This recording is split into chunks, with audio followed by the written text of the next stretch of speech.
November. Welcome back to another episode of AgSTEM with Archer. We will be focusing on closing your systems for the breaks coming up in Thanksgiving and the holiday breaks. And we will also be discussing some ideas around social entrepreneurship. We will feature our first teacher spotlight, which we're really excited about. We will also be giving you a helpful tip for moving forward through the rest of the semester. So please keep sharing any questions or ideas you may want us to cover in future episodes. As we enter the next several breaks, with a week for Thanksgiving and 2 weeks for the holidays, we know it's important to keep your systems maintained. We also want to make sure that you take those breaks and enjoy them, and you aren't having to come in to check on them. We all need a break right now. Luckily, with the aquaponics system, it is a closed system, so the maintenance of it during the week should not be too much, but when we get into the 2-week break for the holidays, we are going to have to make sure that our fish are getting enough food.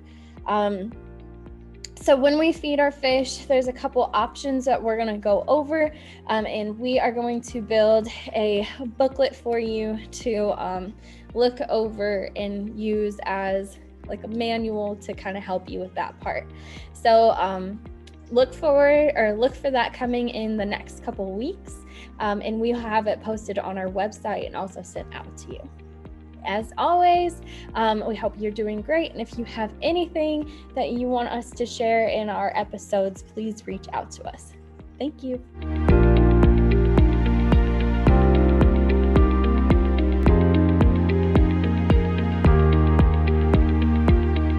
Social entrepreneurship projects were pretty popular this year because of the pandemic. When you think about your AgSTEM project, think about the business model that you may be able to implement. One model that we're going to take a look at is called the one-to-one model.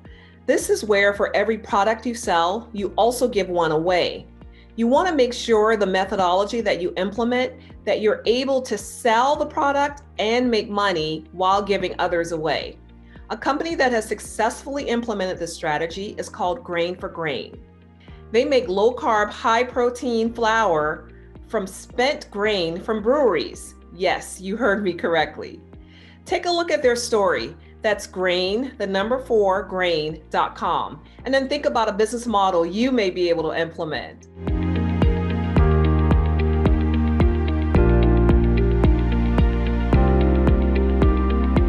Phenomena are used in science to engage students, but most importantly, it provides students the opportunity to observe events as they explore and explain as lessons unfold. This leads to deeper, more authentic learning. This month's Smart Tip encourages you to focus your anchoring phenomena at the beginning of each unit on an AgSTEM topic. A few suggestions include beginning a unit with a tasty salad or snack grown in your system for the class to share, or the trouble with an aquaponics system. This is a great example to include. Think about the many questions students will have as wonder ignites their curiosity. They'll want to know how fish make growing lettuce or basil possible, and if strawberries are a possibility as well. They'll wonder how the system became so polluted, and why nutrient maintenance is important.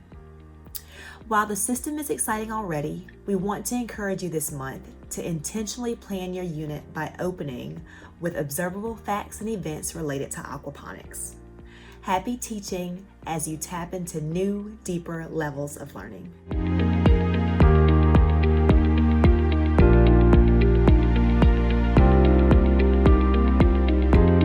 Hey everybody, I am so excited to show you our Teacher Corner this month. This month, we will be featuring the K-5 STEM content specialist from Lovin Elementary, Miss Hannibal. Let's see what they're doing over at Lovin.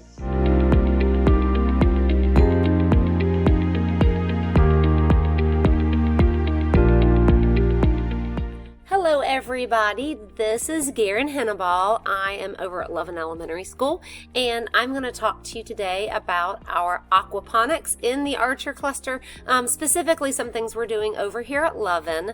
But before we get started, here is a little bit about it. This AgSTEM project is funded by the Gwinnett Soil and Water Conservation District and piloted in partnership with Mercer University's College of Education program. Program partners include UGA's Warnell College of Forestry and Natural Resources and Clark Atlanta University's Center for Innovation and Entrepreneurial Development. Before we get started, my name's Garen Henneball. I'm the K-5 STEM content specialist over at Lovin Elementary School, so I get to see all the kids, which is a lot of fun. And that's a picture of our aquaponics system, and all of the schools in the Archer cluster, Lovin Elementary, Cooper Elementary, Harbins Elementary, McConnell Middle School, and Archer High School have this system, and we're all working with it in different ways. However, everybody's been sharing such wonderful ideas with each other. Some of us might be doing lots of similar things. All right, so what have we been doing in our kindergarten? This summer, everybody, our STEM leads and our grade level STEM leads got together and they wrote really great lesson plans for each grade level. And kindergarten has been working on theirs. Their AKS are compare and contrast the basic needs of plants and animals and ask questions to compare and contrast the basic needs of plants and animals. So when they came to the aquaponics lab, they used the lab, the system, as a live phenomena. And they did notices, they talked about things that they could observe with their eyes, and then they asked questions, their wonders, and they amazed me with some of their questions because we talk about what are researchable questions and what are not. After that, when they got back to their classrooms, their teachers divided them into small groups and they researched some of the questions to discover the answers. Now in first grade, the AKS we focused on was I can ask questions and communicate information to compare and contrast the basic needs of plants and animals. And they also used the aquaponics system as a live phenomena, and they also did their notice and wonders. The first graders, we went outside and we looked at our steam garden and we compared our steam garden to our aquaponics system, to our tower gardens. We have 9 tower gardens, so and every first grade class has one in their classroom, so they're very familiar with those. And we talked about the different things that each plant needed in each system to survive. So that was a lot of fun. They did such a great job. And then right now in second and third grade, we just finished up our introduction to aquaponics lesson. The second and third grade teachers will be implementing their lessons later on in the year. Second grade when they study life cycles, and third grade when they study habitats, and I think some with soil.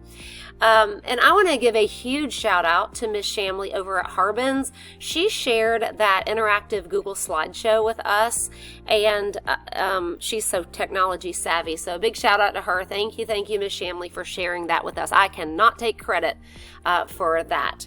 And that's why we have the hashtag Better Together, because that's kind of what we do in the Archer cluster is we share things and support each other as much as possible.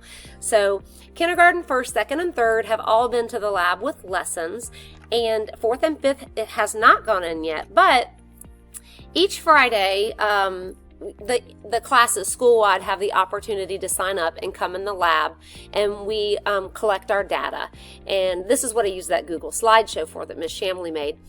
We collect data on the temperature, the pH and the ammonia levels, the length and the weight of the fish, which the kids think is the most fun, the height of the plants. We feed the fish, clean and change the filters, and we add water if needed. So we've done this from kindergarten classes all the way up to fifth grade, and the kids love it, and the teachers are amazed with how many AKS we can actually hit just by doing this activity. All right, so the newest thing, we just had an opportunity actually yesterday that fell into our laps in the Archer cluster. Eric Stoker and I, he's from Archer, we went over to Grace New Hope Church, which is on the corner of Bramlett Shoals and New Hope Road. It's almost across the street from Lovin. And they have had this greenhouse sitting behind their church in this big field for the past 2 years, and it has sat there unused. As you can see, it's got solar panels. They are working. The batteries were fully charged. And behind that, there's like, I think it was like 14 rain barrels that need to be hooked up. But here's the coolest thing. Let me go to the next slide. Inside, there is a fully built aquaponics system that has been sitting unused. So we counted the plant pods, and there's 3,264 pods where we can plant plants. Eric Stoker from the high school is hoping to go over and replace that pool where the fish go with he has a 1,000-gallon fish barrel that we would like to put there. So this is brand new. We don't even know what the plan is yet, but what we are hoping is that we can partner with Grace New Hope Church as a cluster to help get this aquaponics greenhouse up and running, and start thinking of some possibilities, whether it's a food bank or field trips with your kids over at your schools or whatever. First thing we need to do is, Eric, we're going to get some adults to come over, and we've got to fix it up so it's safe. There's a couple of things in there that need to be repaired, and make sure it's not leaking and things like that. And once it's ready to go, we're ready to get the kids in there and apply what they've learned with the smaller systems at their schools into a huge system. Now, the second part of that, one of the goals of the Archer cluster is to eventually have a farmer's market with all of our vegetables that we grow and even our fish. And the greenhouse is located in the middle of this huge field. And the master gardener over at Grace New Hope mentioned that they have always wanted to have a farmer's market out in the field. So we have a potential central location for our farmers market once we can get to that point. So that just fell in our laps yesterday, and we wanted to share it. And of course, we've got a long way to go with this part of it, but that's just some ideas and some things that we've been doing with our aquaponics system over at Lovin. And I'm sure you guys are doing incredible things at your school too. Thank you to everybody who's been sharing and sending pictures and lessons and all of that. So we really appreciate it. So bye from Lovin, and we hope to see everybody soon. Wow, thank you so much for sharing all that you are doing over at Lovin. I absolutely love the AKS connection that you shared vertically across Lovin, as well as the collaboration horizontally that you guys are doing across schools. It's fun to see the teachers seeing how easy it is to enhance their lessons that they're already doing using the systems that you guys have in place. I'm also really excited to see the partnership with Grace New Hope and what would come out of that. We would love to feature you and what you are doing in your classroom. Remember, you can use this tiny URL to upload a video of some great work you are doing in your classroom. It can be a short video of the work your kids are doing, an explanation of a project, a story of an experience from a student, whatever you want to showcase. We'd love to see what is going on. So again, copy this link right here into your browser, and we look forward to seeing what you have to share.